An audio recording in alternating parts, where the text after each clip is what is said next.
Hello everyone, welcome back. It's Space Engineers Plus Me, episode 75.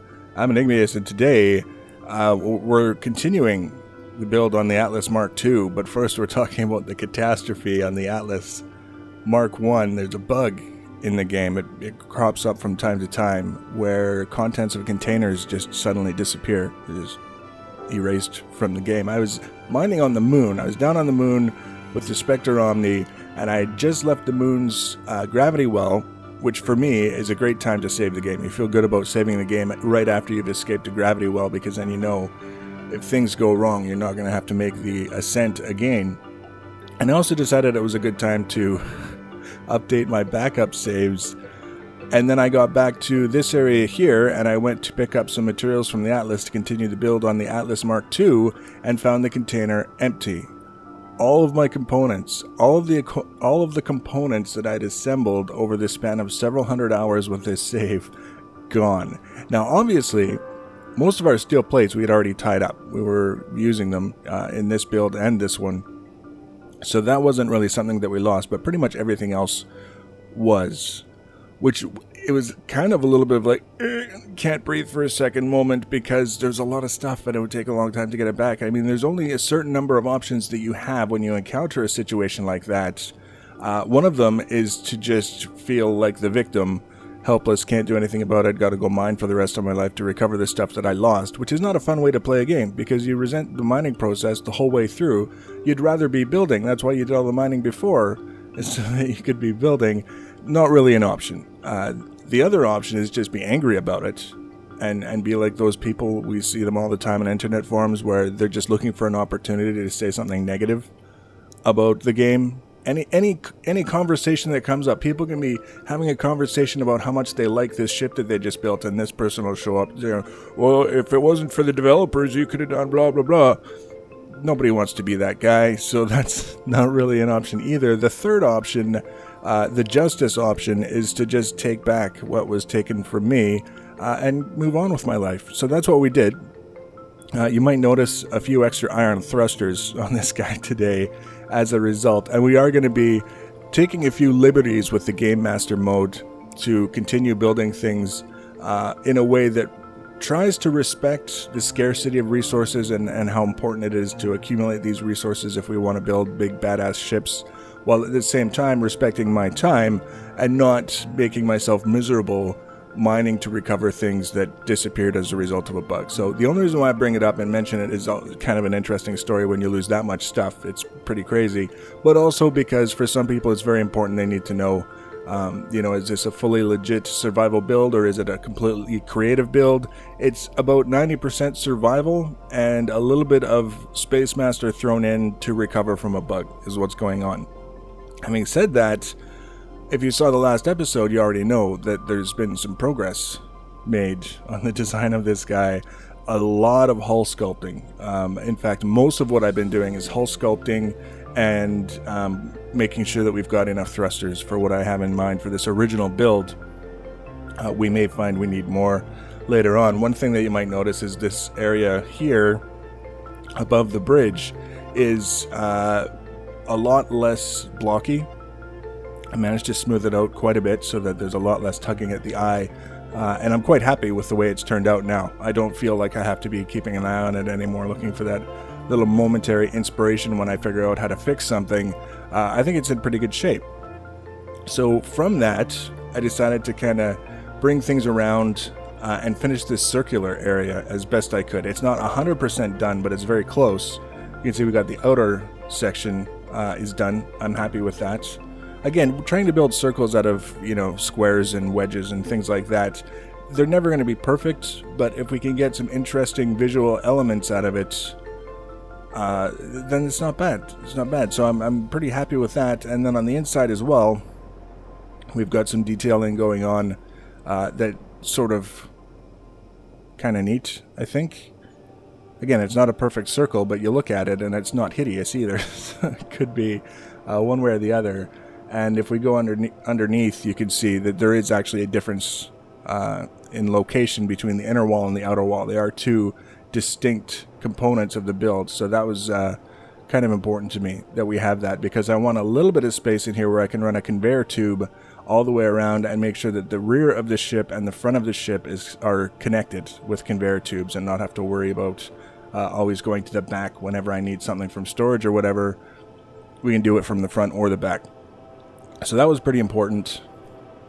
We'll do this now. We'll take a look at this now. We'll interrupt the hull sculpting to talk about some of the actual functional things that we've been working on. If you saw the last episode, we had a test bed set up to test the idea of a twin pivot system in gravity, allowing you to create a very simple, straightforward, and reliable means of leveling things without having to drive yourself crazy, building supports underneath something that's already leveled based on the artificial horizon and all that other stuff. And it seemed to work. It seemed to work pretty well. So we're translating that now to a larger ship with a larger setup that hopefully will look a little bit better than the one that we built down on the moon.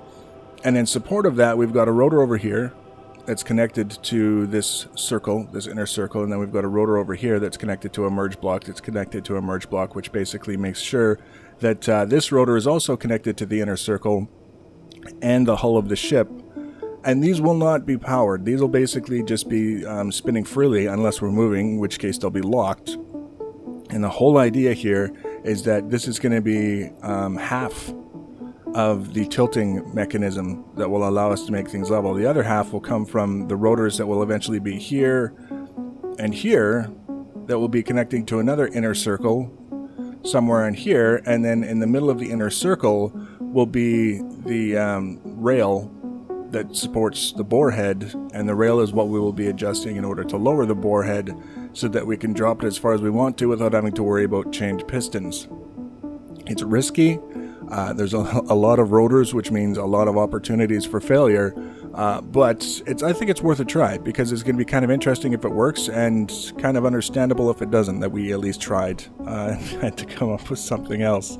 So the reason why I haven't put in the other inner circle yet is because I want to build out this one a little bit more. I would feel kind of silly leaving it as is and expecting it to hold any real amount of weight without being smashed to bits. So we're going to be hopefully a little bit smart about it and build it out a bit so that we can actually hope that it will survive and be justified in our hope, as opposed to simply naive. We'll pretend. We'll pretend we're justified and not naive. So then we're back to the hull sculpting, which is, I kind of like the way it's coming together on the back here. This section here that you see is purely aesthetic. It's just for looks, and it's designed with enough space from these thrusters that even if you have the the thruster damage rule turned on, you're not going to damage this section with the thrust from these guys, and certainly not with the thrust from these guys. And then we've got the three thrusters, obviously, with another section sculpted around it. And it's coming together quite nicely, I think. It's got a little bit of personality.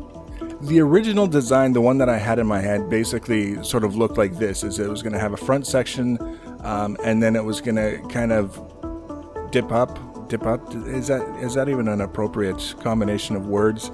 Step up, I guess, to this area where the central ring is, and then comes back down again and goes this way towards the back end, wherever that will terminate.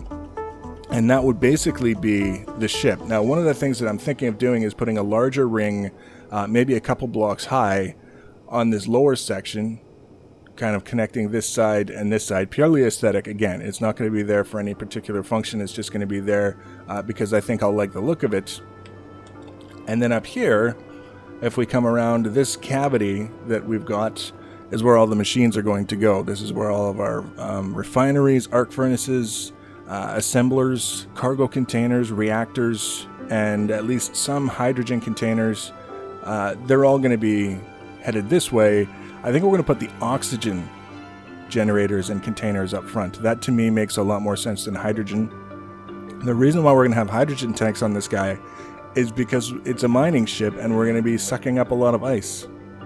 Eventually, it's pretty much inevitable that there's going to be some ice pulled up, and it's a shame to waste it when you know there are going to be times and situations where you're going to need the hydrogen, whether it's to fuel a ship or to keep your jetpack fuel tanks filled, whatever it is. We should be at least storing a little bit on board. So that's the reason why we're going to have them. because there's going to be no hydrogen thrusters on this ship. You can see we've got some more ion thrusters down here. I don't know if I'm going to leave them there. I feel like maybe I will move them up so that they're a little bit closer to this ledge here. But this ledge may not be staying where it is. We'll talk about that momentarily. But before we do that, let's just kind of duck under here and see what else we've got by way of thrusters. Now, when we're talking about spawning things in to recover stuff that we've lost, I'm looking mostly at the ion thrusters as something that I allowed to benefit me, even though I didn't have the platinum to make them all myself. The large atmospheric thrusters that you see here that are used primarily to escape the gravity well of planets and also to lift off, and also to land on them. I actually had enough materials to make all of these. So these I don't feel bad about. These, tiny bit guilty, just out of habit, but not a lot. So we've got 11 ion thrusters here, and 21 large atmospheric thrusters. And then up front, we've got 14 large ion thrusters for a total of 25 large ion lift thrusters, and no atmospheric thrusters up here, although we could perhaps potentially place some if we really wanted to. I mean, there's room. It's just a question of whether or not we actually want to go that far and make that change. But one of the things that I was thinking about was actually taking this back end and building it up a little bit so it has a bit beefier of a tail, I guess you could say. It'll give us even more room in the back for machines. And also, I think it might look kind of cool as well. It doesn't have to be huge, maybe only 2 or 3 blocks, or maybe more. But before I actually make that decision, I'm going to start putting in the machines and getting them all plumbed together with our auto distribution system and all that other stuff. And then if we need the space, we'll have room to, add more. And if we don't need the space, then we'll just kind of close it in with a little bit more sculpting up top and then finish out the back, and everything should be good. So mostly I've been spending my time for the last couple of days building and doing aesthetic detailing and placing thrusters. Fortunately, my time for the last couple of days wasn't spent mining to recover things that I already had. So all in all, I think the build is progressing quite nicely. I still have to work out the exact details for the bore head. Not so much the position of the drills, although that will be something that I'll be taking a look at just because, we've tried a couple designs. They seem to work pretty well, but there's always room for improvement. But mostly the mechanism that's going to handle the lowering of the bore head, because it's going to be a little bit different from the Atlas. The concept, the whole idea is going to be the same, but the execution will be different. And once I get a lock on that, we'll build a prototype test bed either on the moon or perhaps best on the planet itself so that we can see how it functions in a higher gravity than the moon. And then we'll be golden. So that's the Atlas Mk.II so far. It's a beast. It's a big ship, and it's not getting any smaller. So the next episode, it's just going to be all about the progress, the things that we built, the things that we've sculpted, the machines that we've added, the systems that we've completed, the things that we're still going to be doing, and all the other stuff. Kind of like this video, only farther ahead in time. Quantum physics, I guess. So if you want to be notified when we add that video, the easiest way to do that is to subscribe to my channel or follow me on social media. Links for social media are in the information box below the video.